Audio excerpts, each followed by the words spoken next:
Gloria a Dios, gloria a Dios. Entonces vamos a leer, amados hermanos, en el capítulo 2, en primera de Juan, capítulo 2, versículo 1 y el 2. Vamos a continuar esta enseñanza. Gloria a Dios, aleluya. ¿Lo tiene? Amén. Primera de Juan, capítulo 2, versículo 1 y versículo 2. Vamos a leerlo, ¿me ayuda a leerlo? Leámoslo pues todos juntos, dice: hijitos míos, estas cosas os escribo para que no pequéis. Y si alguno hubiere pecado, abogado tenemos para con el Padre, a Jesucristo el justo. Y Él es la propiciación por nuestros pecados, y no solo por los nuestros, sino también por los de todo el mundo. Amén, gloria a Dios. Aleluya, gloria a Dios. Ya, hermano, hemos avanzado, ¿verdad? En el capítulo 1, ya vamos entrando al 2, gloria a Dios. Y vimos, ¿verdad? En el capítulo 1 ya vimos, ¿verdad? Del apóstol Juan, ¿verdad? Que él es el autor de esta carta. Ya vimos, ¿verdad? Que él dice que él da testimonio, ¿verdad? De estas cosas, ¿verdad? Que no solamente él escuchó esto, sino que él ha mirado, que él palpó, que él contempló, ¿verdad? Aquel verbo de vida, dice, ¿verdad? Que se refiere a nuestro Señor Jesucristo, ¿verdad? Ya a partir del versículo 7 del capítulo 1, vamos a encontrar la palabra esa palabra que dice pecado, ¿verdad? Y esto se trata esta enseñanza se va a tratar de eso. En el capítulo 1, versículo 7, ya en adelante aparece la palabra. En el versículo 7 aparece una vez la palabra pecado. En el versículo 8 aparece una vez. En el versículo 9 aparece 2 veces. En el versículo 10 aparece una vez. Y aquí en el capítulo 2, versículo 1, aparece 2 veces la palabra pecado. Y en el versículo 2 aparece una vez. Así que ya está tratando, ¿verdad? Del pecado, ¿verdad? Entonces yo le puse como título: los hijos de Dios no practicamos el pecado, ¿verdad? Como un título, podemos decir. Entonces, acuérdense lo que dijo el pastor: si tiene preguntas, pregunte, ¿verdad? Y le contestamos.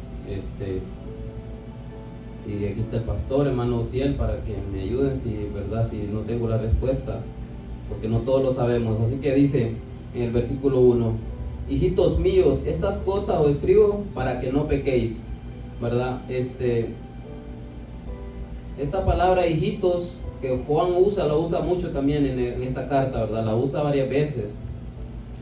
La usa, por ejemplo, aquí en el 1, ¿verdad? 1, la usa en el 12, la usa otras veces, como el 18, el 28, en el capítulo 2, en el capítulo 3 la usa en el versículo 7, en el versículo 18, en el capítulo 4 la usa en el versículo 4, y en el capítulo 5 la usa en el versículo 12, el 21, ¿verdad? Ahí se usa esa misma palabra, hijitos míos, él escribe, ¿verdad? Hijitos míos, ¿verdad? Hijitos míos, dice, estas cosas os escribo, ¿verdad? Y esto que dice Juan, hijitos, ¿verdad?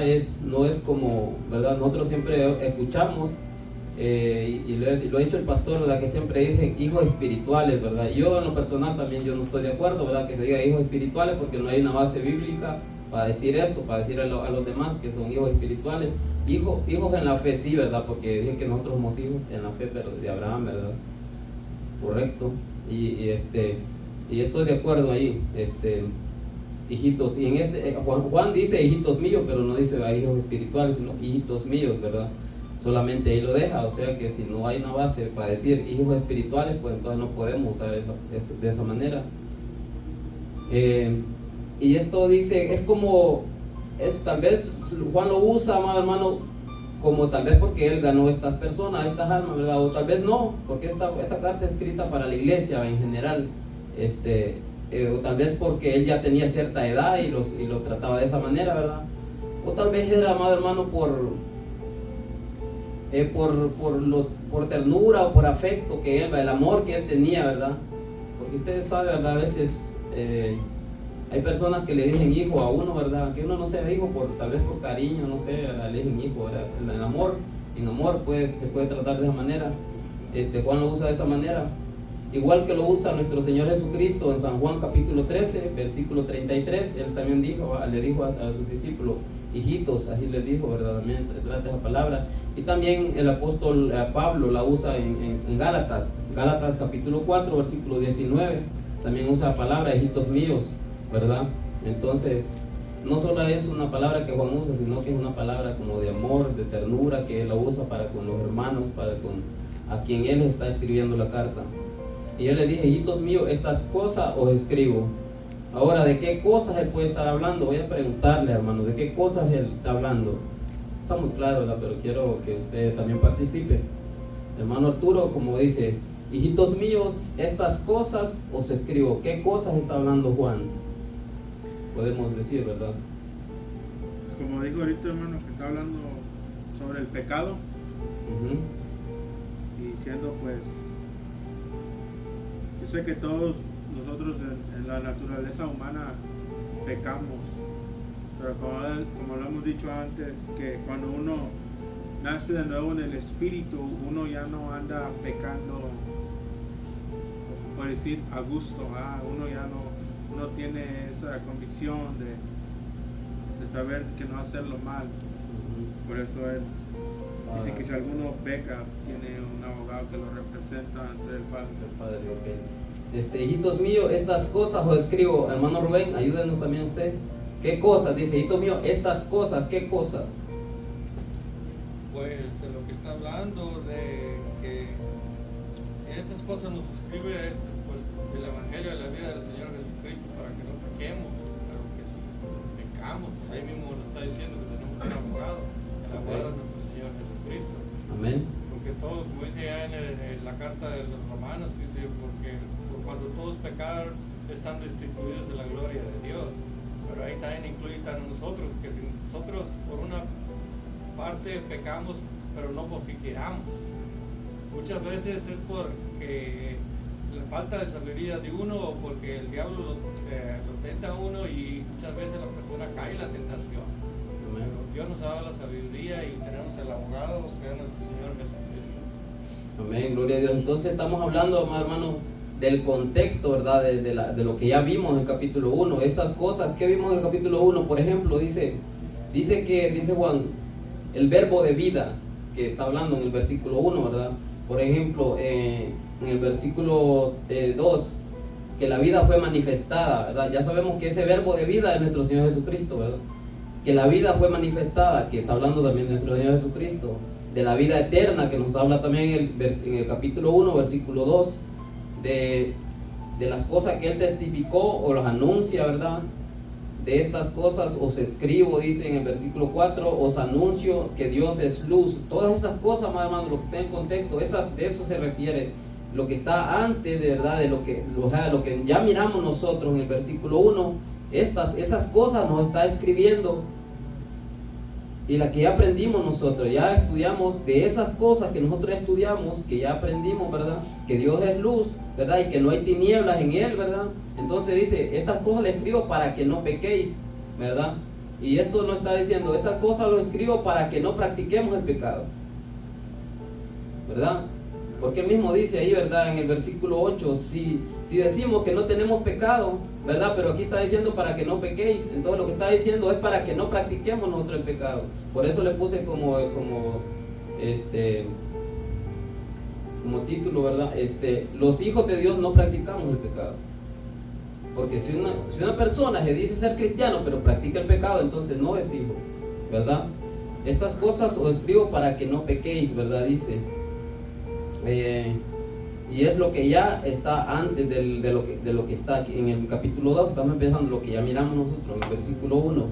Estas cosas os escribo para que no pequéis.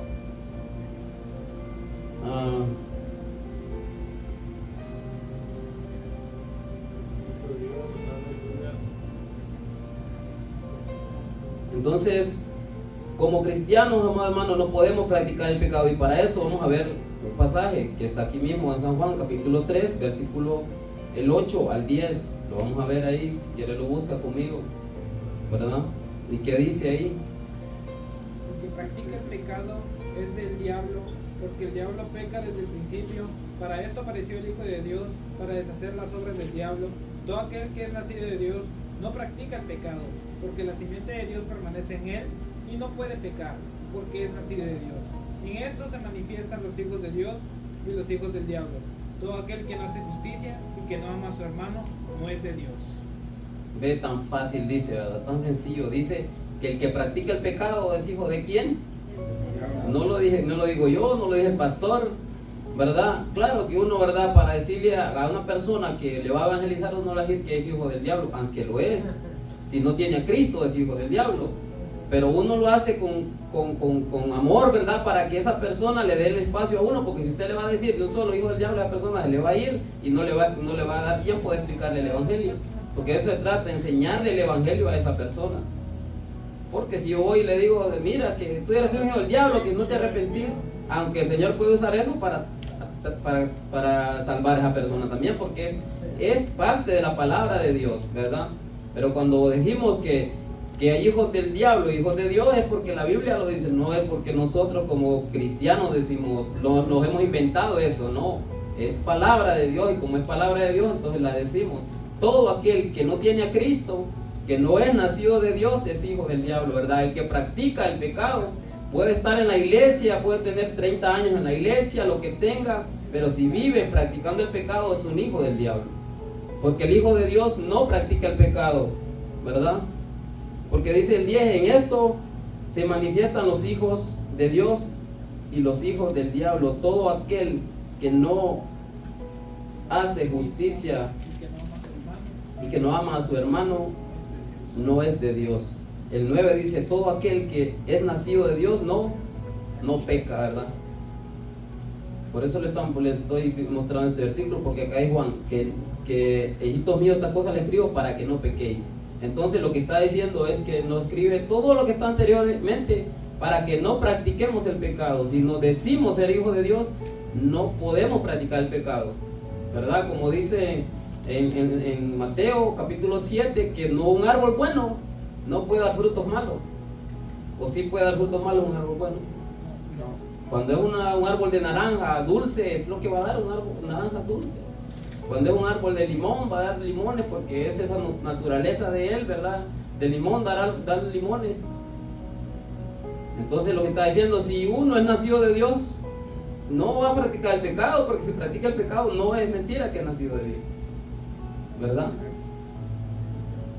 Entonces, de eso está hablando aquí, porque ya nos dijo, si decimos que no tenemos pecado, ¿verdad? En el versículo 8, si decimos que no tenemos pecado, nos engañamos a nosotros mismos. Entonces nos está enseñando, ¿verdad? Y aquí dice que nos escribe para que no pequemos.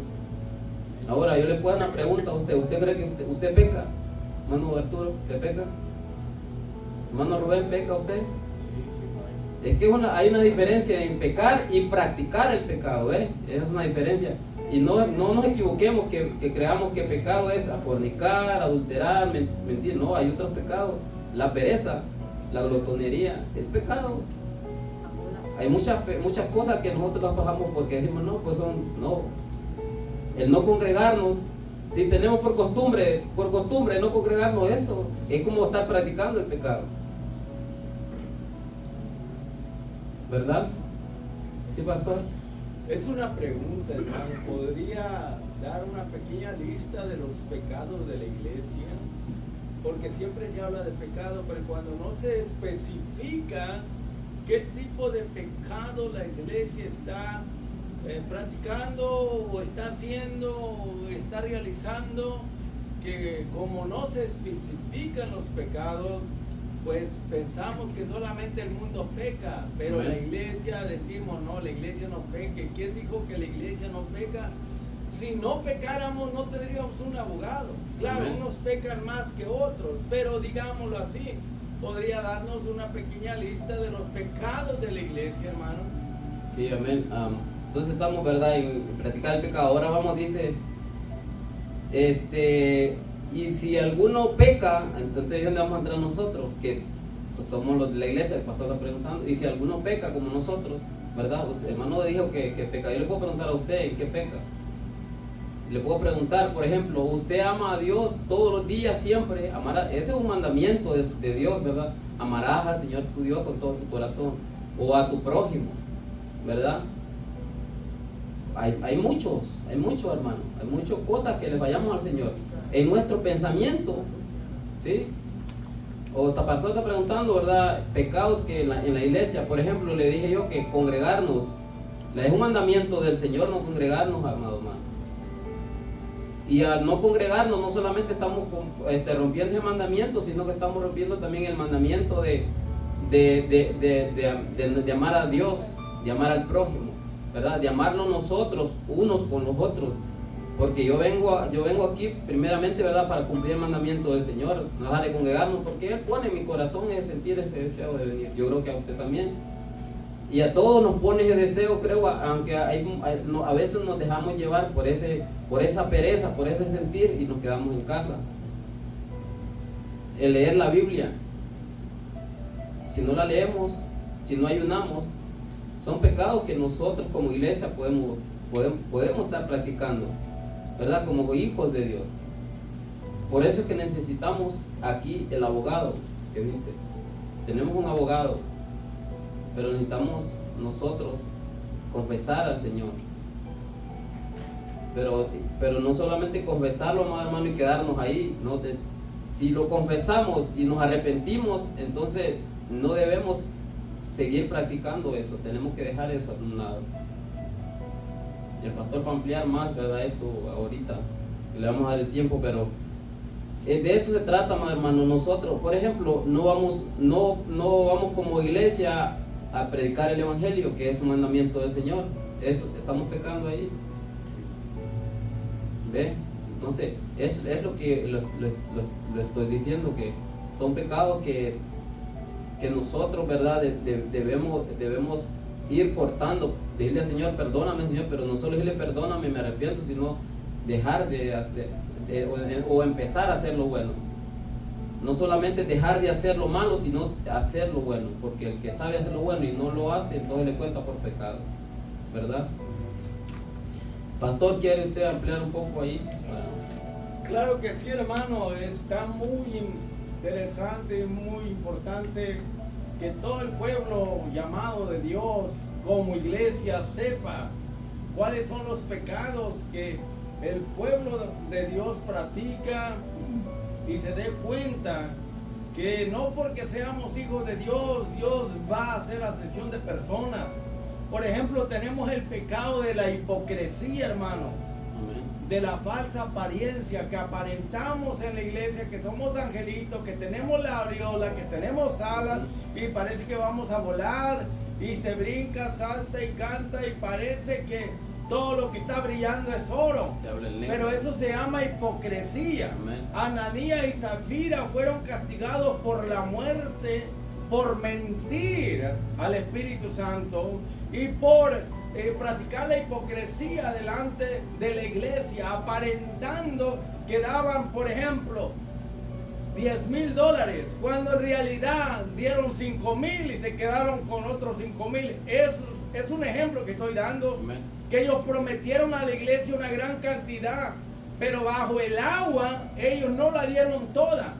Y trataron de engañar y mentir al Espíritu Santo y a la iglesia y les fue muy mal. Fueron castigados con la muerte, porque los mentirosos, hermano, Dios detesta la mentira, porque cuando practicamos la mentira nos convertimos en imitadores de Satanás, que es el padre de la mentira. Y a veces tenemos en poco. Uno pregunta, hermano, ¿por qué no fuiste a la iglesia?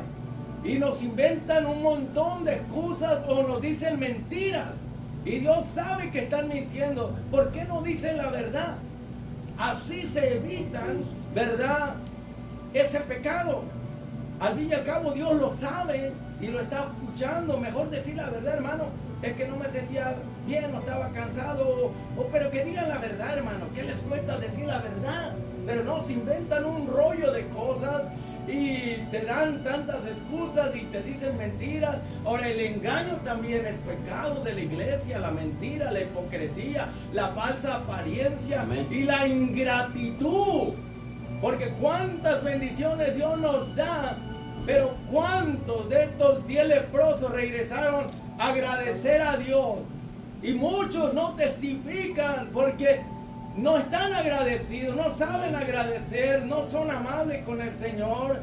Ser áspero, ser cruel, ser envidioso, tener enojo, resentimiento, celo, envidia, los pecados de la carne. Muchos de la iglesia practican los pecados de la carne, como es la lujuria, las pasiones de la carne, los malos deseos, hermano, las peleas, las críticas, los chismes. Podemos mencionar una gran lista y es bueno mencionar todo esto porque hay ladrones en la iglesia, hermano, que todavía roban, que uno les presta dinero y nunca pagan.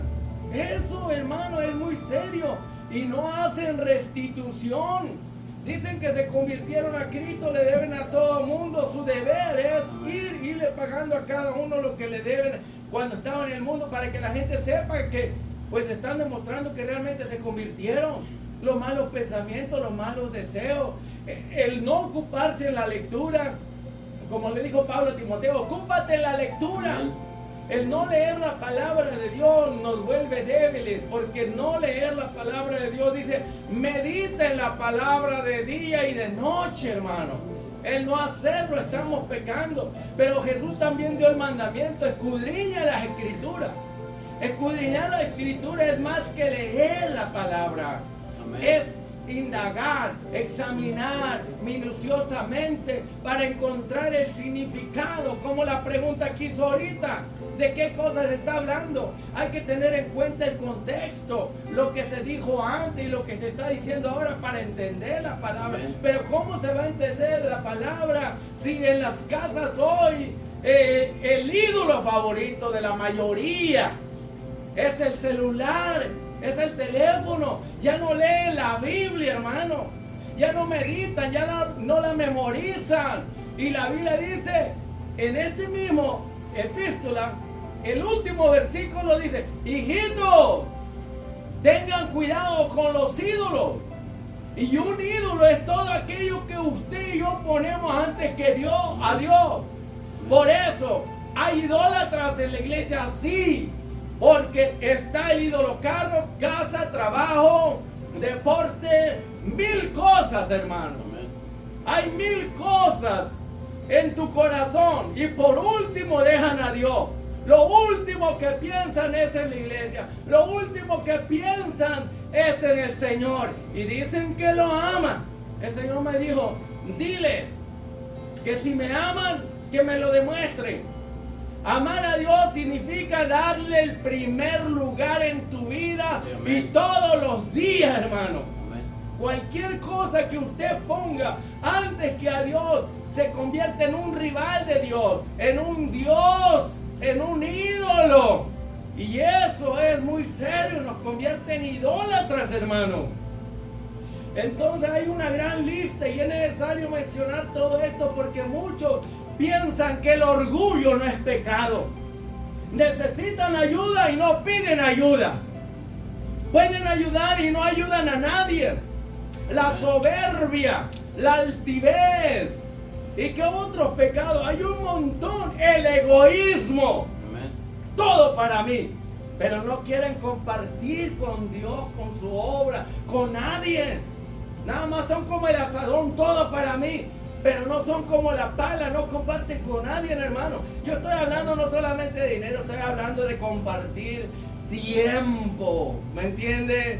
De interesarnos por los demás, de orar por los demás, de compartir tiempo, momentos especiales para hablar, para platicar, levantar el teléfono, saludar a los hermanos, platicar como yo lo hago con los hermanos que no vienen a la iglesia. Pero ¿cuántos de los que están aquí leen diariamente esta Biblia, hermano? No la mía, la de usted. Le aseguro que en el teléfono usted está todo el día. Es su ídolo favorito. Pero la palabra la tienen empolvada por allá. Personas que antes amaban la palabra y la estudiaban y la leían todos los días. Pero ahora, ¿dónde se encuentra la palabra empolvada, guardada? Nada más el puro ídolo favorito, el celular, la píldora del siglo XXI. Que es que el becerro de oro es la imagen favorita. Y estar frente a la imagen del teléfono nos convierte en ¿qué?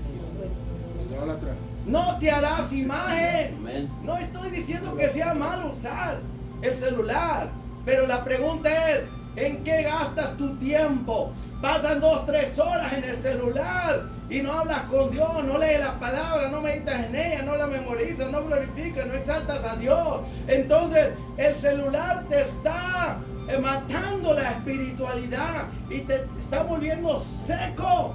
Te está matando, te está volviendo un manojo de huesos secos y muchos no se dan cuenta. No pueden vivir un día sin el celular. Si yo le digo, ¿sabe qué? Si Dios te dice, quiero que una semana estés sin celular, pruébese para ver si aguanta y soporta eso. ¿Ok? Es una necesidad, pero le hemos convertido no en necesidad, sino en un placer, en un gusto para pasar el tiempo, para disfrutarlo. Y para colmo, permiten los padres que los hijos tengan tabletas, tengan el celular, se alimenten de esa basura, hermano, y se enfrían. Y después ya no tienen ganas de las cosas espirituales. Se mueren, hermano. Si no tenemos cuidado con el celular, nos va a matar espiritualmente y nos vamos a volver adictos. Y después de esta palabra va a estar escondida por allá, empolvada, por allá, alzada por semanas o meses. Yo no digo que todos son así, hermano, pero el no amar esta palabra es pecado, hermano. Porque costó sangre de profetas y de apóstoles y de mártires del Señor Jesús. Y muchos la tienen en poco. Ya ni siquiera llevan Biblia a la iglesia. Porque en su casa ya no la leen. Es la pura verdad, hermano. El culto en el hogar, el culto familiar, el altar familiar está caído. Necesitamos Elías que vengan a restaurar ese altar, hermano, para que se encienda el fuego. Amén. ¿Cuántos pecados no se practican en la iglesia, durante la iglesia, pues? En la casa, en el trabajo, se avergüenzan de Cristo, no hablan de Él, dan mal testimonio y son falsos testigos de Cristo, se avergüenzan de Él, son de la secreta y podemos mencionar un montón de cosas, pero es bueno que meditemos cuáles son esos pecados que me están matando, que me están destruyendo la vida espiritual, que me están robando la paz, el gozo, la alegría, mi comunión con Dios, me están robando el tiempo, me están destruyendo mi vida espiritual. ¿Y todo por qué? Por el ídolo, por el becerro de oro, por el celular, porque hay adictos en el hogar y familias adictas, hermano. Tengamos sumo cuidado. Por eso dice, si ya sabemos lo que Dios exige, entonces se ha escrito eso para que si hubiéramos pecado, quiere decir, el cristiano no practica el pecado, comete pecados por debilidad, por flaqueza, por limitaciones, aunque no quiera, por descuido. Eso es diferente al practicarlo como el pecador. Amén. Sí, amén, gloria a Dios. Y estamos hablando de esto, hermano, porque está en la Biblia, ¿sí? Muchas iglesias no hablan de esta. Está aquí, pero ellos escogen lo bonito, los salmos bonitos, ¿no? O muchos versículos bonitos ahí que dice, ¿verdad? Todas las cosas que nos ayudan para bien, son versículos que se pueden predicar y se motiva, pero que es necesario también hablarlo. Porque si Juan dice, y si hubiéramos pecado, ¿verdad? Es porque Él sabe que, ¿verdad? Como dice el pastor, por debilidad o por descuido, pues como, aunque pues pecamos, ¿verdad? Pero dice, tenemos abogado para con el Padre, ¿verdad? ¿Quién es ese abogado? Cristo Jesús. ¿Qué dice Romanos 8:34? ¿Quién lo lee?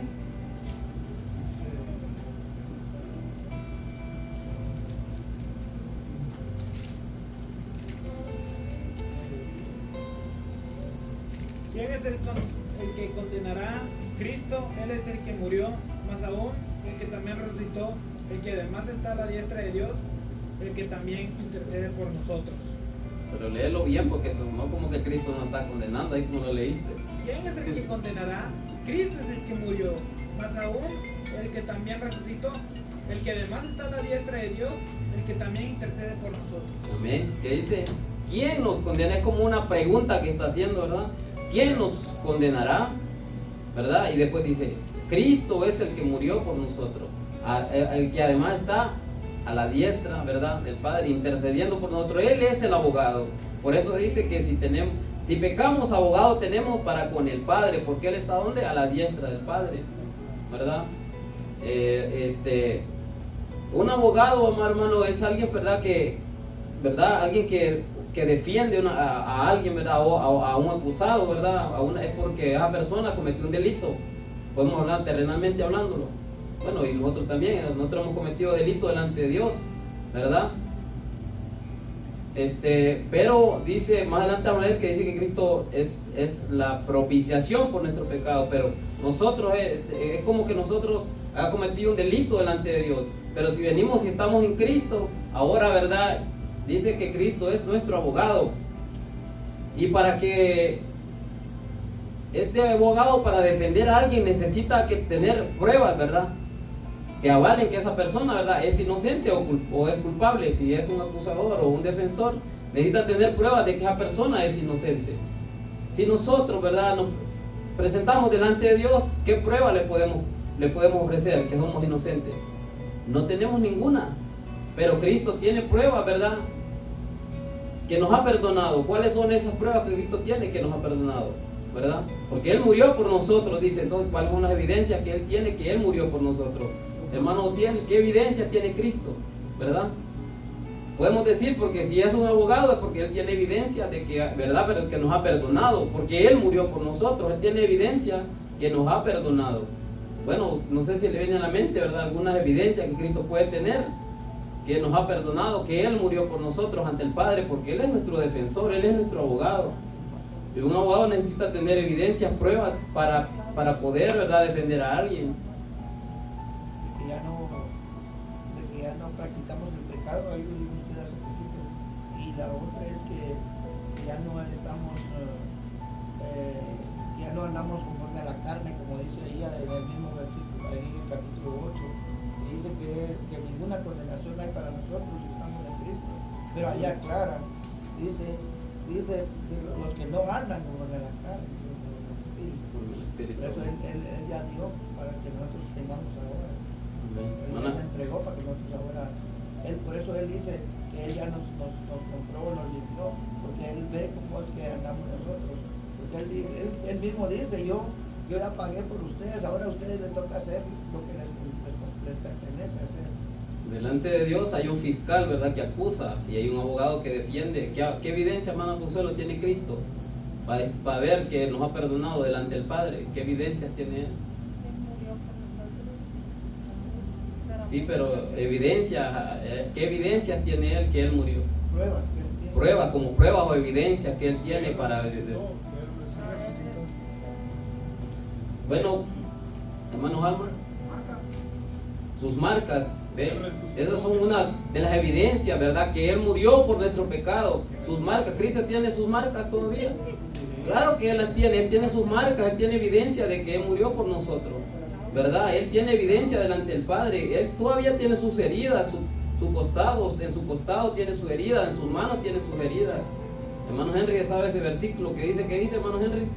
Y dice que aquel día le preguntarán qué son esas heridas, y él dice, fui herido en casa de mis amigos. Él tiene esas evidencias que murió por nosotros, ¿verdad? Esas marcas en su cuerpo, que Él fue crucificado, porque fue en esa cruz donde Él pagó nuestro pecado. Él llevó nuestros pecados en la cruz del Calvario, ¿verdad? Entonces esas son evidencias que Él tiene, ¿verdad? Que Él murió por nuestro pecado, que Él murió por mí delante del Padre, ¿verdad? Él tiene esa evidencia. Y decían también, ¿verdad?, que Él resucitó, ¿verdad?, entre los muertos.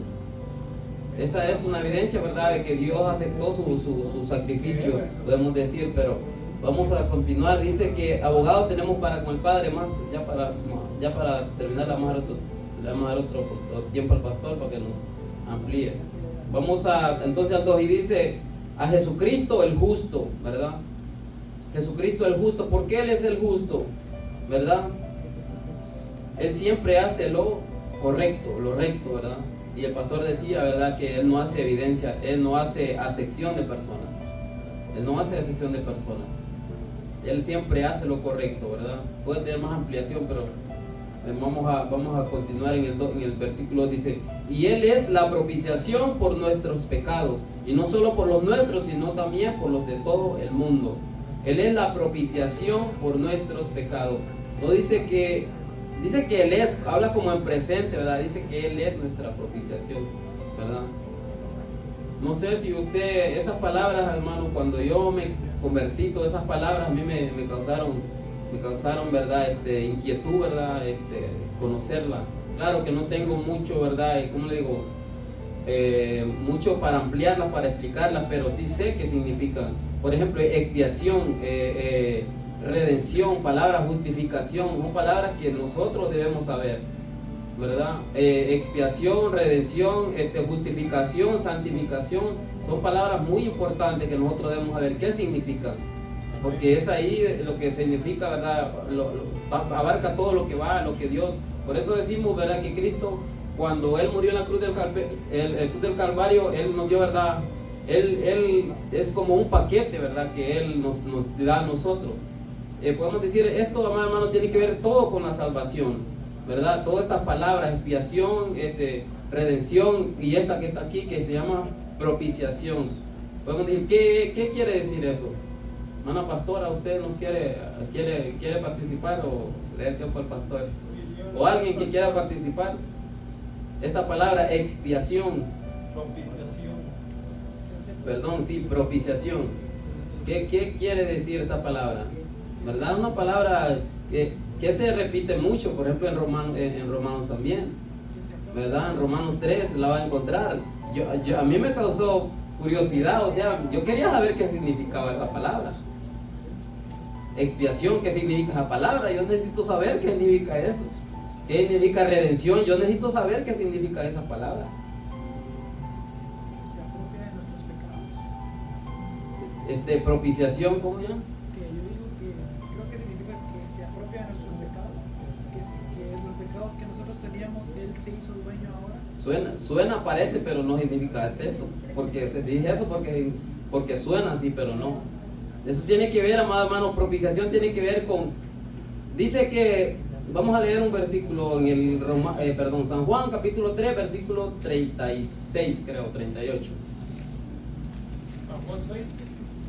Perdón, San Juan 3. Juan 3.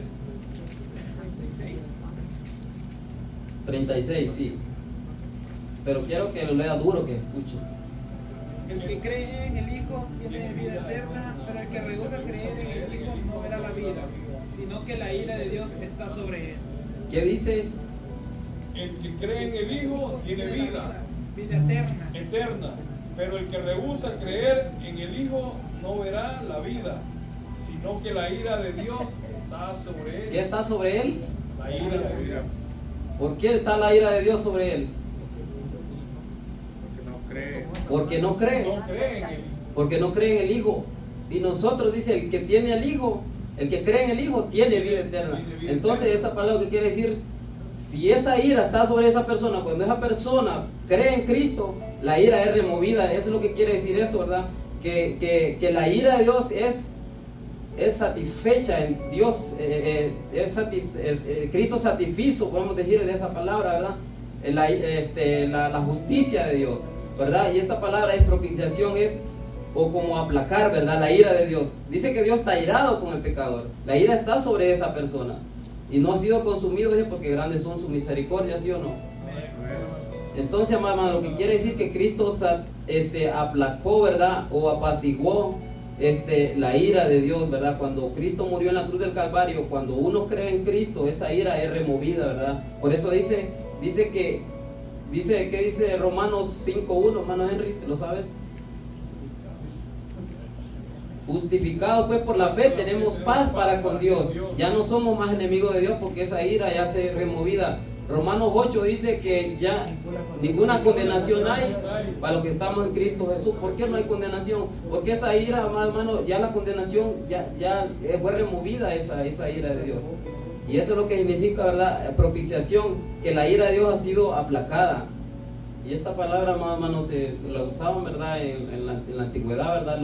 Las personas inconversas, ¿verdad? Para ofrecer sacrificios a sus dioses para aplacar su ira, porque decían ellos que la lluvia, que el trueno, todo eso eran los dioses que estaban enojados. Entonces ofrecían sacrificios para apaciguarlos, para aplacar su ira, ¿verdad? Pero en este caso, más hermano, es Cristo el que, por eso es que la ira de Dios cayó sobre ¿quién? Sobre Cristo en la cruz del Calvario. Él llevó nuestros pecados, Él herido fue por nuestras rebeliones, molido por nuestros pecados, ¿verdad? La ira de Dios cayó en Cristo. La ira que debía caer sobre nosotros cuando nosotros creemos en Cristo, esa ira que debía caer en mí, ¿verdad? Fue Cristo, la llevó en la cruz del Calvario. Por eso dice que Él murió por mí en la cruz del Calvario, porque la ira de Dios cayó sobre Cristo. Esa ira que me correspondía a mí llevarla, ¿verdad? Dice que la paga del pecado es la muerte, y no significa una muerte física, sino una muerte espiritual, separado de Dios eternamente. Eso puede ser la ira más horrenda, más hermano, que el ser humano en esta tierra no experimenta. Por mucho dolor puede experimentar un ser humano en esta tierra, pero el separado de Dios eternamente, eso va a ser, amado hermano, horrendo, terrible. Cuando esa persona ya haya rechazado la gracia, ¿verdad? Rechazó el sacrificio de Cristo y haya rehusado creer en Él y muera en pecado y va al infierno y luego al lado de fuego, eso es que va a estar separado eternamente del Dios. Nosotros no hemos experimentado, hermano, no hemos experimentado esa angustia de estar separado de Dios. Cristo experimentó eso cuando Él dijo: Padre mío, oh Dios mío, ¿por qué me has desamparado? Porque Él nunca había estado separado de su Padre, y en ese momento Él se separa de su Padre y Él siente ese peso, esa angustia de estar separado de Dios. Nosotros no hemos experimentado eso. Por eso dice que allá va a ser el lloro y el crujir de dientes, va a ser algo terrible, ¿verdad? Entonces, amado hermano, eso significa que la ira de Dios ha sido, ¿verdad?, satisfecha en Cristo. Una ira que debíamos nosotros llevarlo. Lo quiero dejar ahí, amado hermano, por tiempo, para darle tiempo al pastor. Pastor, le dejo el tiempo para que usted concluya. Amén, hermano. Aquí el apóstol Juan, el discípulo amado, se expresa con mucho cariño, con mucha ternura para la iglesia, según se cree, de Éfeso, donde él estuvo en sus últimos años pastoreándolo, y dicen que lo que más hablaba a ellos era del amor de Jesucristo. Y cuando está hablando en este versículo 1 y el 2 que están unidos, está hablando del Cordero de Dios. El centro aquí es el sacrificio del Cordero de Dios que quita el pecado del mundo. Y nos remonta a un cuadro del Antiguo Testamento donde la ley, según Hebreos capítulo 10, dice que no proveía sacrificio para los pecados voluntarios, hermano. Por eso dice aquí: si alguno hubiere pecado, no dice si alguno practica el pecado, porque está diciendo que Jesucristo es el sacrificio por el pecado, pero involuntario, por debilidad, por flaqueza, por descuido. Se nos dice que hay un abogado para que la persona que cometió el pecado no se consuma en su tristeza pensando que Dios ya no lo va a perdonar. Porque cuando alguien peca, como David, como Sansón y como muchos otros, el diablo ataca la mente de la persona diciéndole: ya Dios no te va a perdonar, porque lo que hiciste es horrendo. Y como usted dijo, que Dios el Padre es el juez del universo, de todo ser humano, que está en la corte suprema de su gobierno, pero hay un fiscal que es Satanás, el que nos acusa día y noche delante de Dios, y el diablo se aprovecha de nuestra flaqueza y debilidad y nos acusa de nuestras limitaciones. Pero Jesucristo tiene la base para refutar esas acusaciones, tiene la evidencia, y no solamente como dijo el hermano, que tiene las marcas en su cuerpo, sino que como gran sumo sacerdote que traspasó los cielos está en el lugar santísimo. Pero ¿qué es lo que él ofrece para callar, por así decirlo, las acusaciones del diablo? Él presenta su sangre delante del Padre y le dice: Padre, mi sangre es la evidencia que yo di la vida por fulano de tal, por Arturo, por José, por Uziel. Él es uno de mis redimidos. Yo pagué un precio, yo lo redimí, es mi hijo. Amén. Y el Padre dice: perdonado eres, en base a la justicia de mi Hijo Jesucristo, en base a su sangre. ¿Sabe por qué? Porque en el Antiguo Testamento no se proveía un sacrificio por un pecado voluntario. Moría irremisiblemente, porque dicen que el que peca voluntariamente ya no hay más sacrificio por el pecado. Ahí está haciendo una comparación entre el sacrificio de Cristo y el sacrificio de la ley. Quiere decir que en el Antiguo Testamento, cuando alguien pecaba, tenía que llevar un animalito, un corderito, y poner sus manos sobre el animal para que la culpa, el pecado se transfiriera al animal y moría el animalito en lugar de la persona. Ahora, ¿qué hacía el sacerdote con la sangre de ese corderito que el pecador ofrecía? La llevaba al lugar santísimo. Amén. ¿Y dónde? ¿Qué había en el lugar santísimo? Estaba el arca del pacto. Y la pregunta es: ¿cómo se llamaba la tapa del arca del pacto? Propiciatorio. Allí en ese propiciatorio, el sumo sacerdote con sus dedos untaba con la sangre del animalito, untaba el propiciatorio, que era la tapa del arca. Y por eso está diciendo que Jesucristo es la propiciación, que es el sacrificio de Cristo que apacigua o que quita la ira de la justicia divina. O sea, el sacerdote lo hacía para cubrir el pecado del pueblo, pero ya la sangre de Cristo no cubre el pecado, sino que lo quita. Entonces, propiciación significa ofrecer un sacrificio para apaciguar o quitar o satisfacer la ira de la justicia divina, hermano.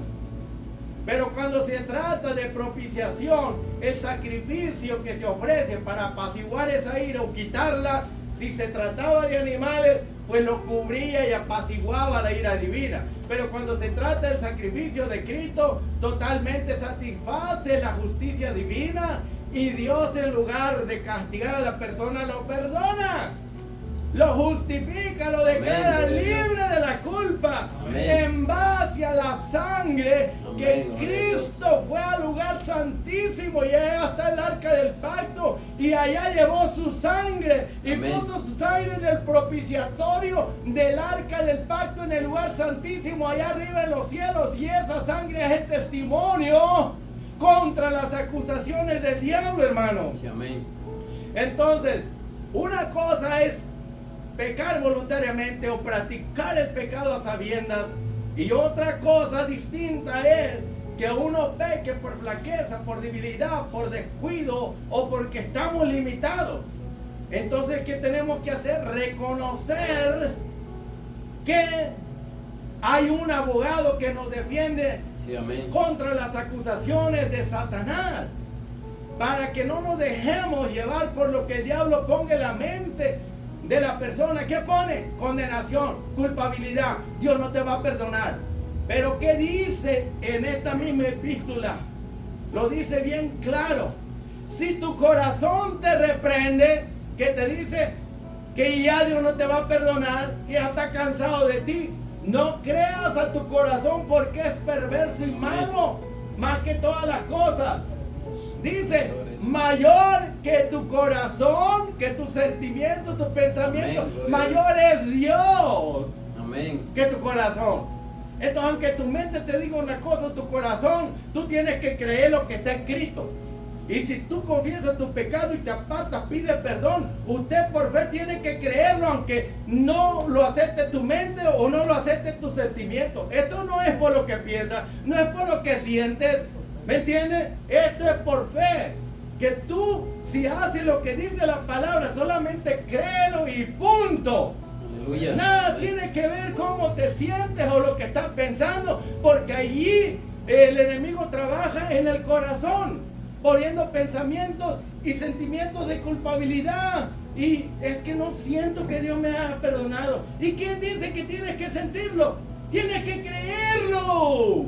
Porque está escrito que el enemigo no gane ventaja sobre ti, amigo y amigo, hermano y hermana que estás escuchando. Esto es por fe en la palabra, no es por sentimiento. Si tu corazón te reprende, mayor es Dios. Y si Dios dijo que hay un abogado, y si tú pecas, ve y pídele perdón. Señor, mentí, engañé, robé, y hice cuánta barbaridad, ¿verdad? Amén.